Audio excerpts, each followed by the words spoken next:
मुद्दा राहिला नाही। त्यासोबत जाती समीकरण सुद्धा फार महत्वाचे राहिले त्या मतदारसंघामध्ये।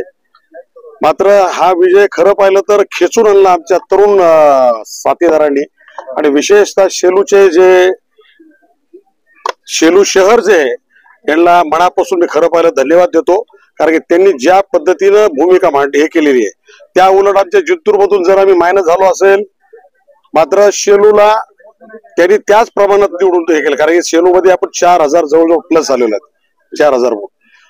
आणि जास्त काही सांगण्यात त्याच्यामध्ये हे नाही, कारण की या संबंध निवडणुकीमध्ये बरेचसे फॅक्टर झाले। तर मग त्या आरक्षणाच्या संदर्भात सुद्धा बऱ्याचशा अफवा हे करण्यात आल्यात। काही लोकांनी काही स्टेटस वगैरे पण वेगवेगळ्या पद्धतीचे अफवाही केल्यात।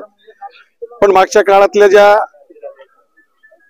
लोकांच्या ज्या भावना होत्या त्या भावना निश्चितच बोर्डीकरांच्या सोबत होत्या। आणि विशेषतः त्यांना हे असे आता हे दुसऱ्या कॅन्डिडेट विषयी मी बोलणं चुकीचं आहे, पण त्यांना तर नेगेटिव्ह वोटिंग होती म्हणूनच आम्ही निवडून आलेलो आहे, कारण की आमचं काम आणि लोकांना दाखवलेला विश्वास हे आज मताच्या रूपामध्ये तुम्हाला आम्हाला सर्वांना लक्षात आलेलं आहे। मी जिंतूर आणि शेलूकरांचं धन्यवाद देतो, एवढंच बोलून सांगतो।